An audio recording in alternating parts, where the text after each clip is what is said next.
First, we discuss CFT crystal field theory in octahedral complexes. Crystal field theory in octahedral complexes.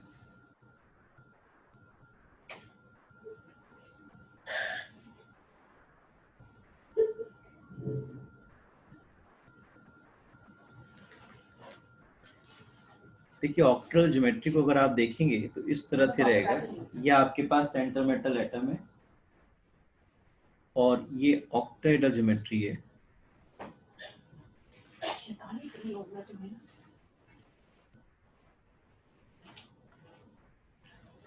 This is octahedral geometry. वो complex compound जिनमें coordination number 6 होगा।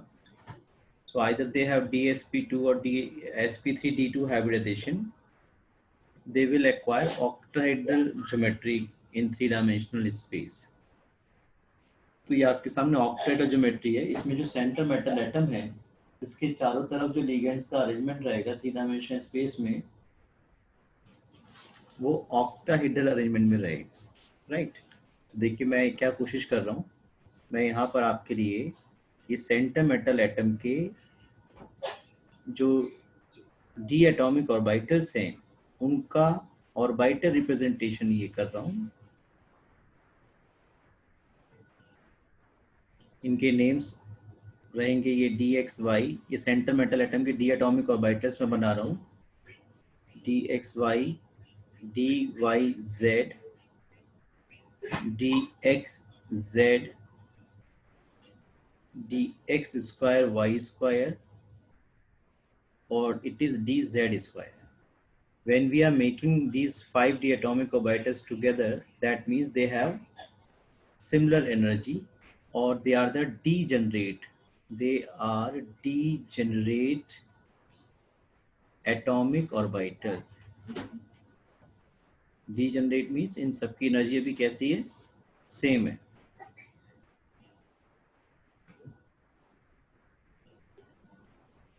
Right. इनके shapes में देखिए बना रहा हूँ किसी पर्पस से। क्या पर्पस है मैं आपको भी बताऊंगा। जैसे आपको डी एक्स वाई अगर ऑन पेपर बनाना है तो आप ऐसे बना सकते हैं। This is x-axis, this is y. So this is dxy. If you make 4 these double shape in between x and y axis, then it is dxy. dyz, z को हमेशा न्यूक्लियर एक्सिस पर लेना है, z हमेशा horizontal लेना है। This is dyz and this is dxz. This is z, this is x, this is x, dxz.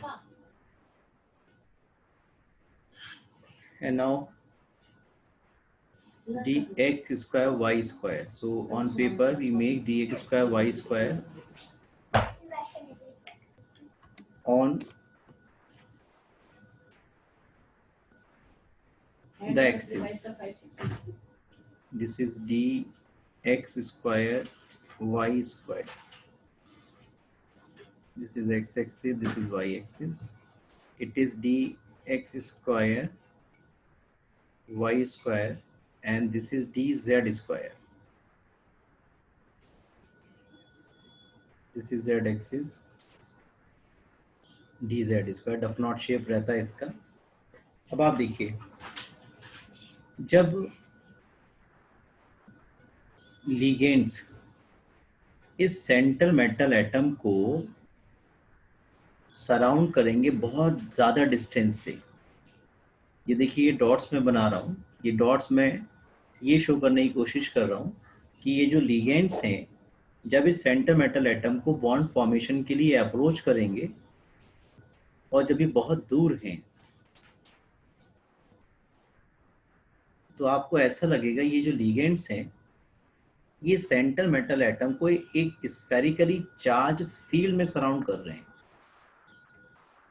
ये ligands हैं, 6 लिगेंड्स हैं ऑक्टेटल कॉम्प्लेक्स में, कोऑर्डिनेशन नंबर 6 रहता है। तो 6 एटम्स जो हैं वो सेंटर मेटल एटम को इलेक्ट्रॉन डोनेट करने के लिए अप्रोच करेंगे। तो जब ये लिगेंड्स बहुत दूर हैं और ये लोन पे इलेक्ट्रॉन्स जो कि एक्सिस में इलेक्ट्रॉन के पास है, उनको सेंटर मेटल एटम को डोनेट करने के लिए अप्रोच करेंगे थ्रू कोऑर्डिनेट बॉन्ड फॉर्मेशन, जो CFT कहती है।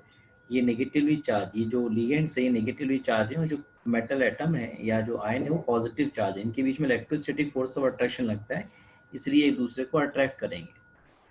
और जब ये लिगेंड्स सेंट्रल मेटल एटम को बहुत दूर से सराउंड कर रहे हैं, केमिकल बॉन्ड फॉर्मेशन के लिए अप्रोच कर रहे हैं, तो आप देख सकते हैं ऐसा लग रहा है जैसे कि जो सेंट्रल मेटल एटम है वो एक स्फेरिकली चार्ज्ड फील्ड से सराउंड हो रहा है। देखिए आप, ये देखिए आप, ऐसा लग रहा है जैसे कि एक स्फेरिकल चार्ज फील्ड है जिसमें सेंट्रल मेटल एटम को ये लिगेंड्स जो हैं वो सराउंड कर रहे हैं। तो सेंट्रल मेटल एटम जो है उसके पास भी नेगेटिव चार्ज इलेक्ट्रॉन्स हैं। आपने पढ़ा है 1s2 2s2 2p6 3s2 3p6 4s2, इन सब में तो इलेक्ट्रॉन्स हैं ही। और जो लिगेंड है ये भी अपने इलेक्ट्रॉन्स को लेकर के सेंट्रल मेटल एटम को अप्रोच कर रहे हैं। तो इन नेगेटिवली चार्ज इलेक्ट्रॉन क्लाउड्स की वजह से जो सेंट्रल मेटल एटम के ये जो डी एटॉमिक ऑर्बिटल्स हैं ये एक स्फेरिकली चार्ज फील्ड में आ जाते हैं। जब लिगेंड सेंट्रल मेटल एटम को इलेक्ट्रॉन डोनेट करने के लिए अप्रोच करेंगे तो वो जब मूव करेंगे toward the central metal atom, और ये जब काफ़ी दूर हैं लिगेंड्स, तो आप देख सकते हैं ये लिगेंड्स जो हैं एक स्फेरिकली चार्ज फील्ड बना लेंगे इस सेंट्रल मेटल एटम के चारों तरफ। और ये जो स्फेरिकली चार्ज फील्ड है ये नेगेटिवली चार्ज इलेक्ट्रॉन्स की वजह से होगी, और सेंटर मेटल के पास भी अपने नेगेटिवली चार्ज इलेक्ट्रॉन्स होंगे जो उनकी इनर ऑर्बिटल्स हैं, जैसे 1s2 है 2s2 है 2p6 है 3s2 3p6। तो इन नेगेटिवली चार्ज फील्ड्स के बीच में रिपल्शन वर्क करने लगेगा, और ये जो डी एटॉमिक ऑर्बिटल्स हैं ये एक्साइटेड स्टेट में चले जाएंगे। और ऐसा हम लिख सकते हैं डीजेनरेट में जिनकी एनर्जी सेम है, डीजेनरेट डी एटॉमिक ऑर्बिटल्स इन स्फेरिकली चार्ज्ड फील्ड। ये जो डी एटॉमिक ऑर्बिटल की एनर्जी थोड़ी सी बढ़ाते हुए दिखाई है, इसका मतलब ये है, ऐसा इसलिए हुआ क्योंकि जो ये डीजेनरेट एटॉमिक ऑर्बिटल्स हैं ये स्फेरिकली चार्ज फील्ड के इन्फ्लुएंस में आ गए और उनकी एनर्जी क्या हो गई है बढ़ गई है। लेकिन जब ये लिगेंड्स के इलेक्ट्रॉन्स या लिगेंड्स के मॉलिक्यूल बहुत ही क्लोज सेंट्रल मेटल एटम को अप्रोच करेंगे तो आप देखेंगे ये DXY in between the atomic orbital, DYZ in between the atomic orbital, DXZ in between the atomic orbitals लाई करते हैं ऑक्टेडल कॉम्प्लेक्स में। ये DXY DYZ DXZ ये जो ऑक्टेडल में ज्योमेट्री में इन बिटवीन द एक्सिस लाई करते हैं, जबकि जो DX² Y² और DZ² है ये on the axis. This is DXY on the axis and this is DZ² on the axis. यानी कि जो ये तीन एटॉमिक ऑर्बिटल्स हैं DXY DYZ DXZ ये कहाँ प्रेजेंट है? ये प्रेजेंट है इन बिटवीन द एक्सिस। और ये जो दो एटॉमिक ऑर्बिटल हैं DX² Y² और DZ² ये कहाँ प्रेजेंट है ऑक्टेडल ज्योमेट्री में? On the axis. यानी कि जब लिगेंड के electrons in D atomic orbital को अप्रोच करेंगे तो जो D atomic orbitals on the axis present होंगे वो इन बिटवीन द एक्सिस जो डी एटॉमिक ऑर्बिटल्स प्रेजेंट हैं उनके मुकाबले में ज़्यादा रिपल्शन फील करेंगे। ओवरऑल मैंने आपको ये कहना चाह रहा हूँ, ये जो DXY DYZ और DXZ एटॉमिक ऑर्बिटल्स हैं जो इन बिटवीन द एक्सिस हैं वो लिगेंड के इलेक्ट्रॉन से कम रिपल्शन फील करेंगे, जबकि जो on the axis presented d x square y square और d z square on in octahedral geometry they will feel higher repulsion. तो रिपल्शन का जो मैग्नीट्यूड है वो इन तीन एटॉमिक ऑर्बिटल पे अलग हो गया और इन दोनों एटॉमिक ऑर्बिटल जो ऑन द एक्सिस प्रेजेंट है उन पर अलग हो गया, और इसीलिए ये जो डीजनरेसी है वो यहाँ पे डिस्टर्ब हो जाएगी। यानी कि ये जो डी एटॉमिक ऑर्बिटल जिनको हम डीजनरेट बोल रहे थे, इनकी डीजनरेसी डिस्टर्ब हो जाएगी, डिस्ट्रॉय हो जाएगी, और ये दो सेट ऑफ एनर्जी में टूट जाएंगे। एक सेट लोअर एनर्जी वाले एटॉमिक ऑर्बिटल्स का बनेगा जिनको हम बोलेंगे डी एक्स वाई, जो इन बिटवीन द एक्सिस हैं, d y z and d x z, और एक वो बनेगा जिसकी energy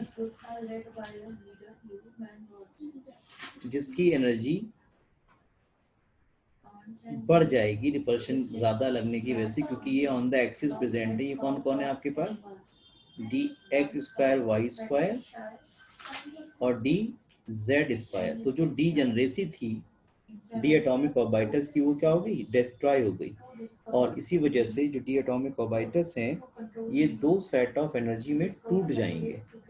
D x y d x z की एनर्जी जो है लोअर हो जाएगी, और जो d x square y square जो डी जेड स्क्वायर है उनकी एनर्जी क्या होगी, कंपैरेटिवली बढ़ जाएगी। ये जो तीन एटॉमिक ऑर्बिटल्स हैं जिनकी एनर्जी कम हुई है इनको हम बोल देते हैं ट्रिपलेट ऑफ एटॉमिक ऑर्बिटल। तीन है ना, तो ट्रिपलेट ऑफ एटॉमिक ऑर्बिटल, और इसको हम T2G से एक्सप्रेस करते हैं।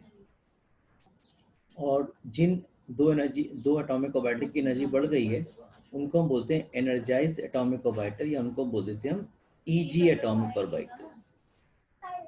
यानी कि ये दो सेट ऑफ एनर्जी में टूट जाएगा, T2G और EG। T2G में तीन एटॉमिक ऑर्बिटल आएंगे, DXY, DYZ एंड DXZ, जिन पे रिपल्शन थोड़ा कम लग रहा है, और DX स्क्वायर वाई स्क्वायर और DZ स्क्वायर पर रिपल्शन ज़्यादा लग रहा है, इसलिए उनकी एनर्जी क्या होगी, बढ़ जाएगी। एक बात और समझेंगे यहाँ पर, ये जो एनर्जी डिफरेंस है देखिए, टॉप ऑफ द T2G यानी कि यहाँ पर, और bottom of the EG,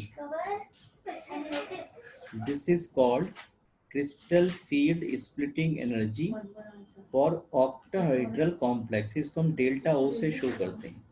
the energy gap between the top of the T2G and bottom of the EG is called crystal field splitting energy। Short में इसको हम CFSE लिख देते हैं, डेल्टा O से इसको हम एक्सप्रेस करते हैं।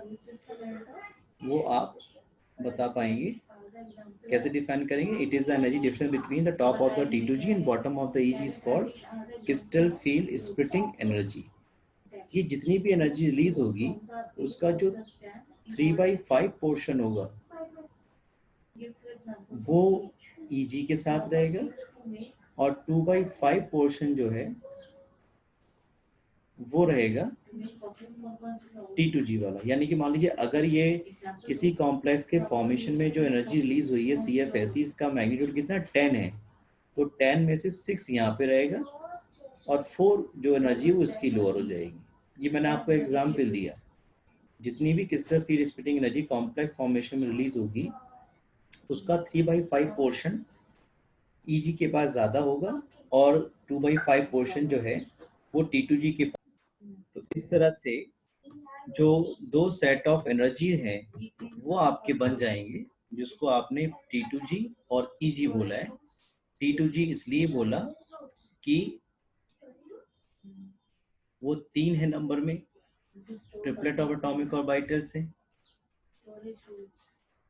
और EG इसलिए बोला क्योंकि उन दो एटॉमिक ऑर्बिटल की एनर्जी क्या थी, बढ़ गई थी। तो मैं आपको ये बता रहा हूँ कि ये जो लोअर वाले एटॉमिक ऑर्बिटल्स हैं इनकी एनर्जी जो है थोड़ी सी कम हो जाएगी, जिनको हम बोलेंगे T2G, और जो दो एटॉमिक ऑर्बिटल उनकी एनर्जी का मैग्नीट्यूड क्या होगा, बढ़ जाएगा। नीचे कौन से आ गया आपके पास, DXY d y z, d x z, और ये आ गया d x square y square, और ये आ गया आपके पास डी जेड स्क्वायर। ये तीन है तो इनको बोल दिया हमने ट्रिपलेट T2G। ये एनर्जाइज्ड है, इनकी एनर्जी ज़्यादा है, इनको हमने EG बोल दिया। मैंने अभी बताया आपको जो total amount of energy release होगी कॉम्प्लेक्स फॉर्मेशन के समय, वो कहलाएगी crystal field splitting energy for octahedral complexes. तो जो ऊपर वाला एनर्जाइज एटॉमिक ऑर्बिटल उनके पास एनर्जी CFSE का 3/5 होगा, और जो T2G है उनके पास एनर्जी CFSE का 2/5 पोर्शन रहता है। इस बात को आप ऐसा समझ सकते हैं कि जैसे आपको रामपुर से बरेली के लिए जाना हो और आप सिविल लाइंस थाने पे खड़े हुए हैं। आप कहाँ खड़े हुए हैं? सिविल लाइंस थाने पे वेट कर रहे हैं रामपुर में। अब इधर जो मुरादाबाद है, आप यहाँ पर अपने आप खड़े हुए हैं, आराम से दोस्तों से बातें कर रहे हैं, सिविल लाइंस थाने के बाहर और भी लोग हैं। लेकिन जैसे ही आपको यहाँ से कोई बस आती हुई दिखाई पड़ेगी मुरादाबाद की साइड से, तो आप क्या होंगे? एक्साइटेड स्टेट में आ जाएंगे। एक्साइटेड स्टेट का मतलब है अपना सामान लगेज वगैरह की तरफ ध्यान देंगे कि ये सब हमने ले लिया है, या किसी की बीवी बच्चे साथ में तो वो भी कोशिश करेंगे कि भाई उनको भी कहें जल्दी से तैयार हो जाओ।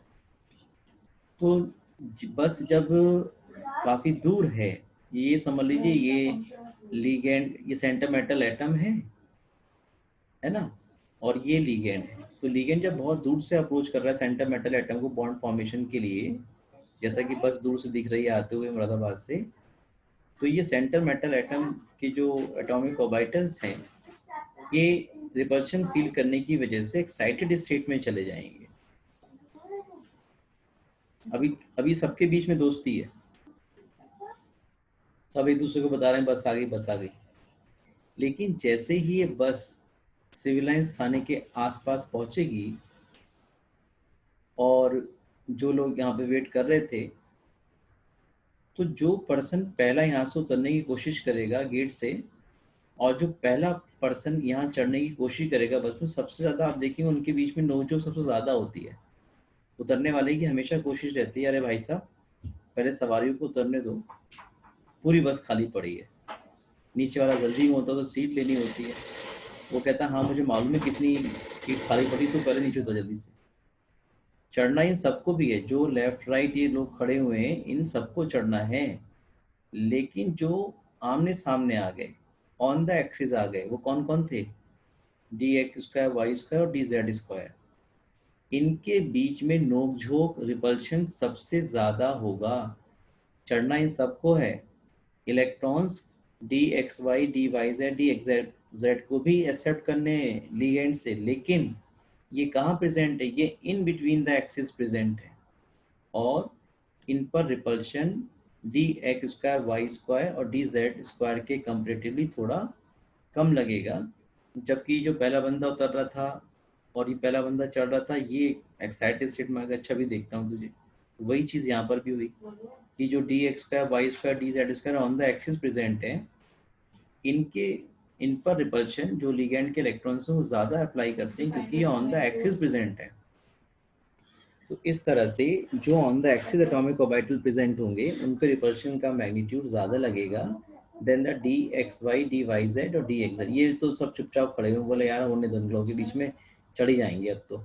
वही हिसाब इन d x y d y z d x z का, बोले जब उन्हें इलेक्ट्रॉन मिलेंगे तो हमें मिल जाएंगे, और इन्हें पहले मिलेंगे क्योंकि इनकी एनर्जी कैसी है? लो है। तो इस तरह से जो डी जनरेसी थी डी एटॉमिक ऑर्बिटल्स की, वो डिस्ट्रॉय हो गई, और जो डी एटॉमिक ऑर्बिटल्स से ये दो सेट ऑफ एनर्जीज में टूट जाएंगे, जिसको आप T2G और EG बोलते हैं। अब एक टर्म यहाँ पर है जिसको हम बोलते हैं पेयरिंग एनर्जी।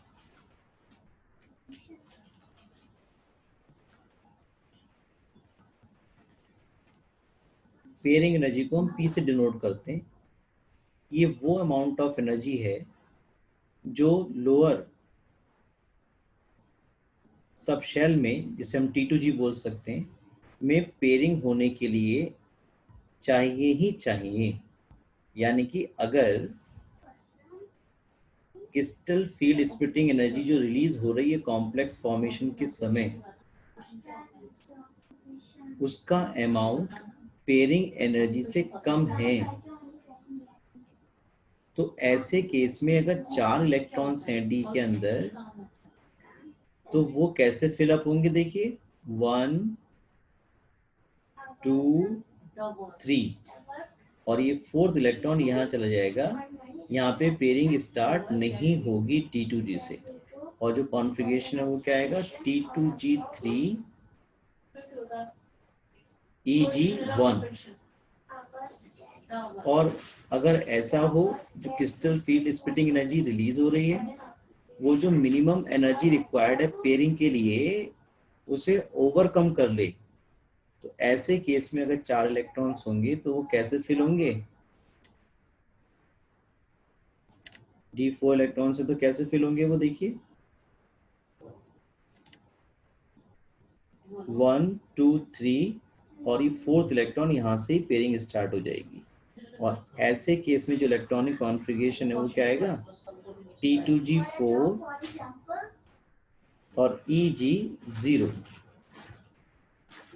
T2G4 EG0, एक भी इलेक्ट्रॉन नहीं ना, 4 ही तो भरने थे हमें, तो 3 तो नीचे आ गए T2G3। और ये क्योंकि जो crystal field splitting energy release हुई है कॉम्प्लेक्स फॉर्मेशन के समय, उसने जो required amount of pairing energy है उसे ओवरकम कर लिया है।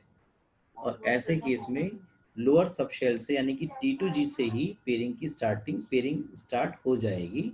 और इलेक्ट्रॉन की फिलिंग कैसी होगी? T2G4 EG0। ठीक है, तो ये पेयरिंग एनर्जी वो मिनिमम अमाउंट ऑफ एनर्जी है which is required for the pairing in the lower subshell, that is in T2G। तो अगर ये T2G की एनर्जी, अगर जो CFSE रिलीज हो रही है, crystal field splitting energy release हो रही है, उसका अमाउंट पेयरिंग एनर्जी से कम है, यानी कि पेयरिंग एनर्जी ज़्यादा है और CFSE रिलीज जो हो रही है, crystal field splitting energy release हो रही है, वो कम है। तो ऐसे केस में पेयरिंग स्टार्ट नहीं हो सकती लोअर सबशेल से। यानी कि पहले ये 3 इलेक्ट्रॉन सिंगली फील्ड होंगे, नेक्स्ट इलेक्ट्रॉन यहाँ जाएगा EG में 1 में।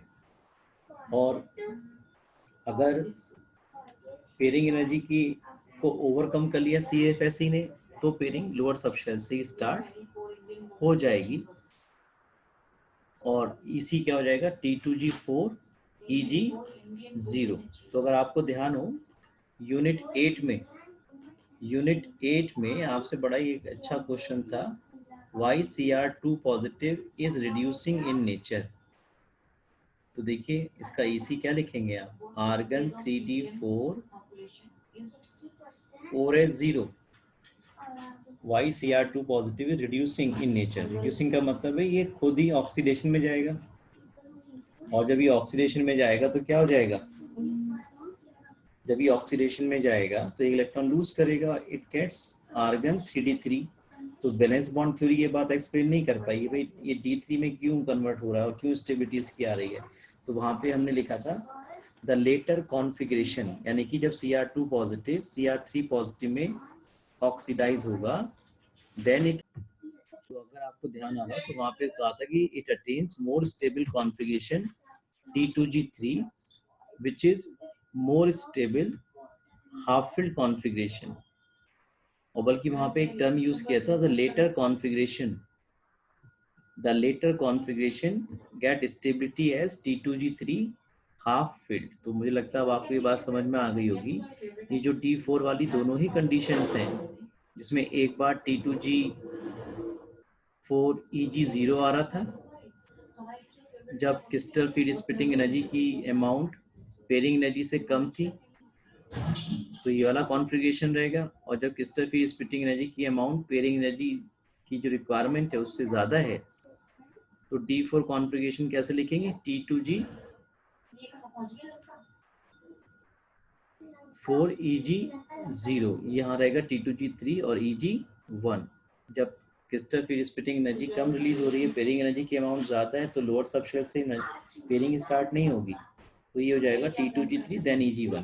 तो वहाँ बड़ी खूबसूरती के साथ एक स्टेटमेंट यूज किया था the later configuration becomes half-filled T2G3 which is extra stable. तो देखिए चाहे ये वाली कंडीशन हो T2G3 EG1 या T2G4 EG0, तो ऐसे केस में दोनों ही केस में जब एक इलेक्ट्रॉन जाएगा तो जो बाद वाला कॉन्फ़िगरेशन आएगा that will be T2G3 half field extra stable. अब आप सोच रहे होंगे ये जो पेयरिंग, ये जो crystal field splitting energy release कैसे होती है। देखिए जब भी कॉम्प्लेक्स फॉर्मेशन होगा लिगेंड अप्रोच करेंगे सेंटीमीटर एटम को बॉन्ड बनाने के लिए, और जब भी बॉन्ड बनते तो एनर्जी रिलीज होती है, उसे हम बोलते हैं CFSE। और क्रिस्टल फील्ड स्प्लिटिंग एनर्जी की अमाउंट अगर पेयरिंग एनर्जी से कम है तो पेयरिंग स्टार्ट नहीं हो सकती लोअर सबशेल से, यानी कि T2G से पेयरिंग स्टार्ट नहीं होगी। 3 इलेक्ट्रॉन सिंगली फील्ड होंगे, उसके बाद फिर जाएंगे उसमें EG1 में। ऐसे ही अगर डेल्टा ओ की एनर्जी जो CFSE की अमाउंट पेयरिंग एनर्जी से ज़्यादा है तो फिर वो T2G4 और EG0 हो जाएगा। इसलिए जो लेटर कॉन्फ़िगरेशन है, चाहे वो कोई सी भी कंडीशन दोनों में से हो, जब ये Cr2 पॉजिटिव Cr3 पॉजिटिव में कन्वर्ट होगा, ऑक्सीडाइज होगा, तभी तो काम करेगा रिड्यूसिंग एजेंट की तरह, क्योंकि T2G कैसा हो गया, हाफ फील्ड एक्स्ट्रा स्टेबल हो गया। तो मुझे लगता है इस अरीशा अभी है क्या, तो जो CFT उसने बताया भाई ये CFSE कब ज्यादा होगी कब कम होगी, वो बात CFT ने एक्सप्लेन किया। CFT ने ये कहा कुछ लिगेंड्स होते हैं जो कि बहुत ज्यादा रिपल्शन जो है वो अप्लाई करते हैं, वो कहलाते हैं स्ट्रॉन्ग फील्ड लिगेंड्स। तो जो स्ट्रॉन्ग फील्ड लिगेंड्स हैं वो ज्यादा रिपल्शन कॉज करते हैं, और उनके केस में जो CFSE की अमाउंट है, क्रिस्टल फील्ड स्प्लिटिंग एनर्जी की अमाउंट है, वो ज्यादा रिलीज होती है, और वहां पर ये वाली कंडीशन जनरली आएगी जिसमें डेल्टा ओ का अमाउंट P से ज्यादा रहेगा। और जो वीक फील्ड लिगेंड है वो कम रिपल्शन एग्जर्ट कर पाते हैं, और उनके केस में जो CFSE रिलीज होती है वो लोअर होती है then the pairing energy required. तो इस CFSE की रिलीज के बेस पर जो लिगेंड्स हैं उनको हमने increasing order of CFSE release arrange किया है, और जो सीरीज है वो कहलाती है हमारे पास स्पेक्ट्रोकेमिकल सीरीज। जैसा आप यहाँ पे देख रहे हैं आई नेगेटिव की जितने भी लिगेंड्स आपके सामने यहाँ पर रिफ्लेक्टेड है, इन सभी में सबसे कम जो क्रिस्टल फील्ड स्प्लिटिंग एनर्जी है वो आई नेगेटिव के केस में रिलीज होगी, और CO के केस में सबसे ज्यादा रिलीज होगी। इसलिए CO जो है स्ट्रॉन्ग फील्ड लिगेंड है और I negative weak field ligand है। तो such a series termed as spectrochemical series, it is an experimentally determined series based on the absorption of light by complexes with different energies। तो ये जो series आप देख रहे हैं सामने, it is called spectrochemical series, जिसमें लिगेंड्स को